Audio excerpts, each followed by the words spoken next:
Asperger's is my ability to think with images. Two-dimensional objects exist only in theory. How do I know that?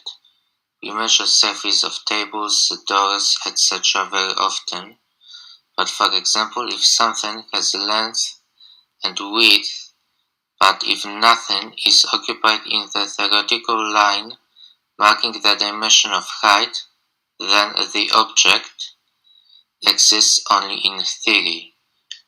At least smallest existing point or Planck length, named after Max Planck, in every dimension must be occupied for a measured thing to exist.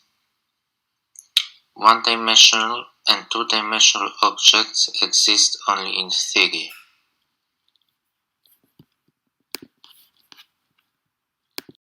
Maximum speed of matter is one smallest existing length of space per one smallest existing length of time.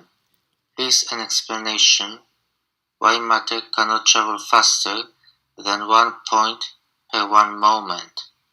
Imagine space probe being at one place and then straight away being 1 kilometer away. It would mean that it skipped the distance in between. Matter cannot break the slowest continuous speed, or in other words, 1 Planck length per 1 Planck time, both named after the same physicist, which is the speed of light, but pure energy is believed to travel faster than that at the very early stages of expansion of the universe, which is possible because pure energy isn't a matter. It is an energy that fills the space it is in. Considering that matter is a blockade for other pieces of matter and light, and the fact that is mentioned above, maybe it will help scientific community define matter, with which I know they are struggling with. Space is where things of whatever kind, material or not, exist or not. Without space, everything that exists and everything that does not, of whatever kind, material or not, could not neither, which contradicts each other. Existence and non-existence of both need to be placed.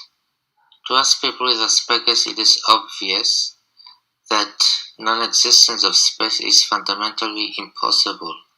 I'm not the first one to know that, and I'm probably not the first one to realize other facts.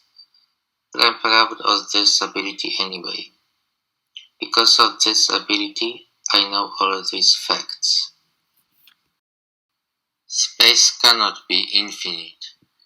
In infinite space without boundaries, it wouldn't be specified for 2 points that are infinite distance apart if they are infinite distance apart plus one Planck length or plus 2 Planck lengths minus 1 Planck length minus 2 Planck lengths, etc., or exact infinity. Space that is infinite, with boundaries spread infinite distance apart, forming infinitely large sphere, would be a nonsense because 2 points placed directly next to each other, marking bunches of space, would form an angle that will be 180 degrees minus 1 infinite of 90 degrees. In both cases of infinite space, an angle that is infinitely close to 180 degrees will be possible, which is a geometrical nonsense. Now, my experience. Sometimes human brain works relative to that the differences in between how moral we are really are infinite.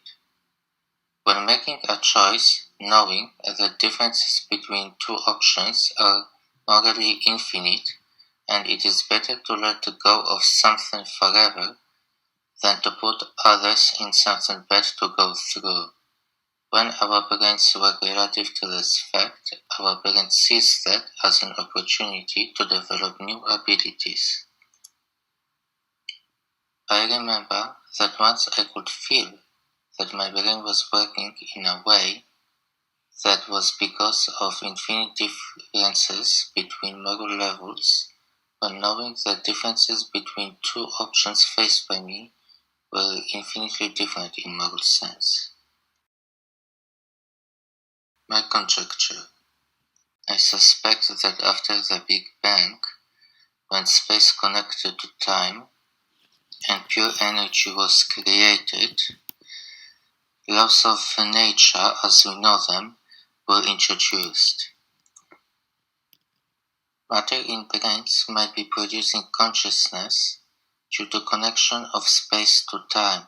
Mentioned laws of nature might send information to space-time to give brains what is necessary to sustain life, intelligence, and therefore also consciousness and ability to make decisions. Maybe thanks to the theory related to the human brain mentioned before this one and future inventions, our brains will be eternally powered, maybe by connection of space to time.